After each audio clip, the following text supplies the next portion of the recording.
लेकिन इस बीच आज एक स्टॉक जिस पर डिस्कशन करना जरूरी है वो अमेरिको का।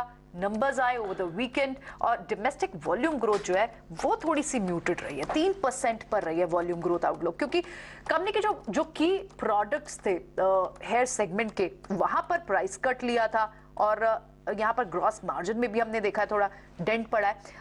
इसी पर मैनेजमेंट से बात करते हैं और उनसे समझने की कोशिश करते हैं कि ये जो जिस तरह का ट्रेंड दिखा है इस बार के नंबर्स में कि कितना सस्टेन करेगा और रिवाइवल के कितने चांसेस है। मेरिको के सीएफओ पवन अग्रवाल हमसे बने हुए हैं, उनसे बात करते हैं। बहुत बहुत स्वागत है आपका मिस्टर अग्रवाल। सबसे पहले तो यही समझना चाहेंगे क्योंकि मैनेजमेंट ने जो गाइडेंस दी थी mid single digit volume growth की second half of this year के लिए, अर्लियर गाइडेंस जो थी वो 8 से 10% की थी। क्या आप कंजर्वेटिव हो रहे हैं?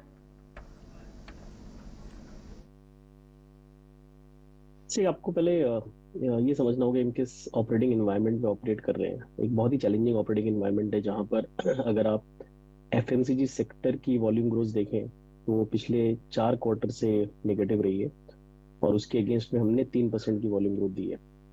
और उसमें भी अगर आप देखो तो पिछले साल के बेस में और उसके पहले कोविड का एक पॉजिटिव इम्पैक्ट था, तो अगर आप 3 साल के सीजीआर पे देखें तो हमारी वॉल्यूम ग्रोथ 7% है, जो कि काफी हेल्दी है। गोइंग अहेड हम क्या कह रहे हैं कि yes we should be able to deliver mid single digit, मगर उसको भी अगर आप 3 साल के कैगर पे देखेंगे तो हाई सिंगल डिजिट आती है, अप्रोक्सीमेटली 7-8%, जो कि काफी हेल्दी रहेगी। ओवरऑल डिमांड एनवायरनमेंट बहुत स्ट्रांग नहीं है, लेकिन इसके बावजूद हमारी कुछ कैटेगरीज में हमने काफी अच्छी ग्रोथ डिलीवर करी है and that is giving us the confidence that we should be able to deliver high single digit growth from a 3-year CAGR perspective. So as in when we move ahead and we see improvement in the demand trends, we definitely believe that if possible we would be able to deliver even better than what we have done in the recent past. Alright, ठीक है। लेकिन अगर एक हम demand trend देखना चाहें, समझना चाहें रूरल वर्सेस अर्बन डिमांड, तो आप क्या आउटलुक यहाँ पर प्रेजेंट करेंगे? आपको लगता है कि ये रूरल डिमांड जो है वो रिकवरी मोड पे है? नहीं, आपने बिल्कुल सही कहा कि रूरल में डिमांड में काफी स्लो डाउन देखी हमने और पिछले 4-5 क्वार्टर से हम ऐसा देख रहे हैं कि रूरल अर्बन के मुकाबले काफी पीछे है। बट हम ऐसा उम्मीद करते हैं एज वी गो अहेड। अगर आप देखो तो कई मार्केट, कई ज्योग्राफी में रेनफॉल काफी अच्छी रही है, गवर्नमेंट ने काफी इंटरवेंशन किया है, क्रॉप प्राइस की रिलेशन अच्छी हो रही है, तो hopefully as we move ahead we believe कि रूरल डिमांड में कुछ बुओयंसी आ सकती है। और इसमें एक बहुत बड़ा फैक्टर इन्फ्लेशन का भी रहेगा और अगर इन्फ्लेशन कंट्रोल होगी तो डेफिनेटली इसका एक पॉजिटिव इम्पैक्ट आएगा। सो देयरफॉर इन सब चीज को ध्यान में रखते हुए हम कह रहे हैं कि as we go ahead volume growth की ट्रैजेक्टरी डेफिनेटली हमारे यहाँ से इंप्रूव होगी, हम जो हमने Q2 में देखा उसके मुकाबले। पवन जी, कोपरा के प्राइजेस में थोड़ा हमने डिक्लाइन देखा है और आपके टिपिकली मार्जिन्स जो है ना वो कोपरा के प्राइजेस से बहुत हद तक इफेक्ट होते हैं, क्योंकि पैराशूट में तो ज़्यादातर आपका कोपरा ही है। तो आप मेरे को जरा ये बता पाएंगे, गाइडेंस दे पाएंगे कि आपके मार्जिन्स कैसे होंगे, बिकॉज कोपरा के प्राइस डाउन हो रहे हैं। अगर आप देखो तो हमारे 3 कोर पोर्टफोलियो है, which is Parachute coconut oil, Saffola edible oil. इन दोनों में हमने कमी देखी है। फॉर एग्जांपल कोपरा पिछले साल के मुकाबले 20% नीचे है, या एडिबल ऑयल भी 10-12% नीचे है।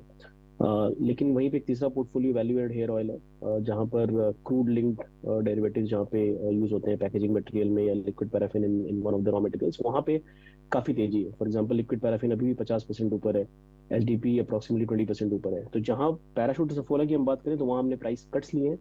फॉर एग्जांपल पैराशूट अपने पीक प्राइसिंग से अप्रोक्सीमेटली 8-10% में प्राइस कट लिए हैं, सफोला में हमने 17-18% प्राइस कट लिए हैं, बट वहीं पर दूसरे पोर्टफोलियो हमने कुछ मार्जिनल प्राइस इंक्रीज लिए। गोइंग फॉरवर्ड वी बिलीव कोपरा के प्राइसेस रेंज बाउंड रहेंगे, तो बहुत ज्यादा प्राइसिंग इंटरवेंशन नहीं करनी पड़ेगी। और सफोला एडिबल ऑयल की प्राइसिंग डिपेंड करता है कि एडिबल ऑयल के टेबल पे कितनी वॉलेटिलिटी देखने को मिलती है, जो कि काफी वॉलेटाइल रहा है। So depending on how the raw material prices behave, we will take specific actions in the Saffola edible oil portfolio.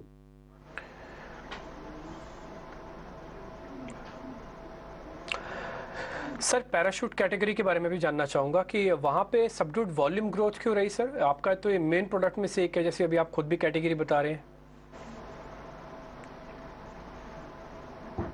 नहीं, जहाँ तक मार्केट शेयर का सवाल है, मार्केट शेयर तो हमने 90% तो पोर्टफोलियो में कंसोलिडेट ही किया है। इनफैक्ट उसमें कई पोर्टफोलियो ऐसे जिसमें हमने मार्केट शेयर गेन किया है। इनफैक्ट पैराशूट में हमने 20 basis points market share gain किया है। वैल्यू एड हेयर ऑयल में हमने 80 basis points market share gain किया है। सो मार्केट शेयर में कोई इशू नहीं है। In fact we been performing better than the category. जहां तक वॉल्यूम डिक्लाइन का सवाल है, जैसा कि मैंने कहा कि कोपरा के दामों में कमी देखी गई और वो कमी हमारे एक्सपेक्टेशन से थोड़ी ज्यादा रही है। सो हमने प्राइस इंटरवेंशंस लिए थे, but that was not in line. We were doing a little bit of catch up over there. But now, since we have taken pricing intervention, we definitely believe that as we move ahead in H2, the volume growths will move into positive trajectory, and hopefully by end of Q4, we should be near to our medium-term aspiration. एक last सवाल mister Agarwal, क्या company ने कोई down trading देखी है या फिर down grading in any of the product speciality specially discretionary products में? अगर आप देखो तो डिमांड की slow down mostly bottom of pyramid में देखी गई है, बिकॉज वहां पर इनकम ग्रोथ बहुत हेल्दी नहीं है, and therefore in some of the categories we have experienced both down trading and down grading. But as you rightly said कि उसका one of the reasons is inflation, और going ahead अगर inflation control में आता है, जिसके लिए RBI और सरकार स्पेसिफिक स्टेप्स ले रही है, तो अगर इन्फ्लेशन कंट्रोल में आता है तो हम ऐसा उम्मीद करते हैं कि वहां पर हम एक डिमांड में पिकअप देखेंगे। So one of the key factors is inflation, and as I said rural में जो 3-4 चीजें स्पेसिफिक इंटरवेंशन हुई हैं, अगर वो इम्प्लीमेंट होती हैं और वो वर्क करेंगी तो डेफिनेटली वहां पे डिमांड में एक इम्प्रूवमेंट देख सकते हैं। ठीक है, और राइट, तो ये तो मैरिको पर आप अपना व्यू दे रहे थे। बहुत बहुत शुक्रिया मिस्टर अग्रवाल आज समय देने के लिए और ये सारे रिजल्ट्स पर अपने इंसाइट्स शेयर करने के लिए बहुत बहुत शुक्रिया आपका। बढ़ेंगे आगे, एक बार